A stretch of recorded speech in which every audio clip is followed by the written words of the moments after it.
It's Hyp3r Halloween! Up first for the Deranged Killer section of Hyp3r Halloween is 1987's Blood Diner. Blood Diner is a horror comedy written by Michael Sonya, probably butchered that, and directed by Jackie Kong.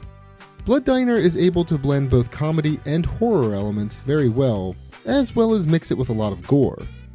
The film even warns its viewers about how ridiculous the movie is prior to watching it. There's a warning message that makes no claim that the film will be a masterpiece by any stretch of the imagination. In fact, it flat out states that it'll be an unusual film. The story of Blood Diner revolves around two brothers, Michael and George, and their uncle, Uncle Anwar, in a plot to resurrect an ancient Lemurian goddess named Hyp3r. Now, that's the horror aspect of it. The comedy aspect is from the character interactions. The beginning of the movie sets the tone for the rest of the film, but it never loses steam throughout. The movie starts with the young Michael and George being left home alone by their mother. They hear of a deranged man on the loose with a meat cleaver in one hand and his genitals in the other. If that doesn't flat out describe the tone of this movie, then I don't know what would. The deranged man shows up at the boys' house, but it's okay because it's actually their Uncle Anwar. He tells the boys about the amulets he has that belong to ancient Lemurians and then gives them to them. Anwar is then gunned down after this in front of the boys. After this scene, 20 years progress, as shown by a fun effect featuring a clock, and we see Michael and George all grown up. The brothers dig up their uncle, kill a guard with their shovel, and resurrect their uncle, in a manner of speaking. The boys open up Anwar's casket and saw open his skull. Anwar's brain pops out and they place it in a jar. Michael reads an incantation and Anwar's brain comes back to life. The brothers take their uncle's brain back to the restaurant and Anwar appoints them as disciples of Hyp3r. As disciples of Hyp3r, their mission is to resurrect the goddess. Anwar was close to fulfilling his mission for Hyp3r prior to being gunned down, but he lacked discipline and liked to fool around with Glee Club girls. Apparently, he also lost his genitals that way, so he tells the brothers to hold strong and keep their eyes on the prize. So, what's up with Hyp3r? Well, Hyp3r is apparently an immortal goddess that's more powerful than Superman. I'm not entirely sure why she's dead if she's immortal, but moving on. To summon Hyp3r, the brothers will need to construct a body for her made from the body parts of immoral ladies. You see, Hyp3r's body is a composite because she is a goddess of many facets. Only one unblemished body part can be used from each victim. Regardless of what parts are chosen, Hyp3r's body must be appealing to the eye, especially the head. Now, to raise Hyp3r's body, the brothers will need to hold a ceremony. And that ceremony consists of a virgin sacrifice. Michael is put in charge of the ceremony, and George is put in charge of the blood buffet. The blood buffet is what summons the goddess to take over the body of constructed parts. Did you get all that?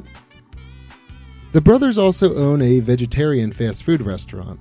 They serve veggie burgers among other things, but the burgers are actually made from the people they kill. That is, the parts that are not used for Hyp3r's body. One day, Mike notices a girl in the restaurant and takes a liking to her.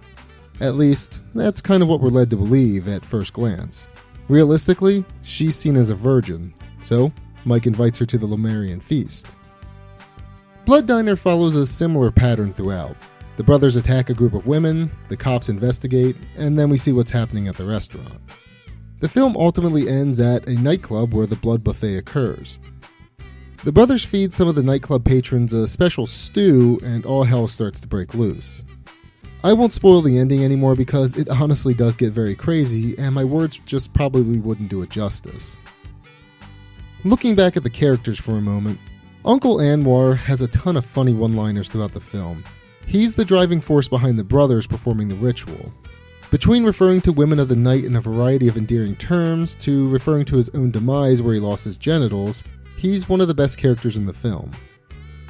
George is definitely the carefree one of the two brothers. He's also a huge fan of wrestling. In fact, he loves wrestling so much that he attacks the patrons of the restaurant when the heel characters win their match or deliver a heated promo. That's honestly dedication, man. I guess it's still real to him. Michael is clearly the level-headed of the two brothers. He wants to fulfill his uncle's wishes so bad that he forgoes any relationships with the opposite sex. He often has to set his brother straight throughout the movie as well.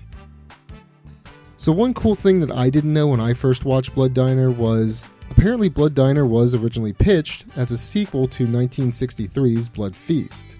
I haven't seen Blood Feast, but it's definitely on my radar now. I'm not sure why it was decided to make Blood Diner a standalone film, but I'm kind of glad that it is. I would hate to see this film changed in any way. Its over-the-top nature is honestly just perfect for me. Speaking of over-the-top, the gore is way over the top in this film. And when I say gore, I mean things like eyes popping out of someone's head after he's bonked in the head with a shovel, to sawing off people's body parts, to running people over multiple times just for fun. I mean, there's also the occasional glimpse of a body part or even a bullet in the food they serve, which is also pretty unsettling. Unsettling, but also awesome. The effects honestly look great, and I can tell that there was a lot of effort put into the props and scenery. Blood Diner is a cult film through and through. It's another one that I highly recommend checking out. It's a wacky ride throughout the film, but the premise kept me invested the entire time. Remember this though, if you're feeling squeamish, Blood Diner is just a movie.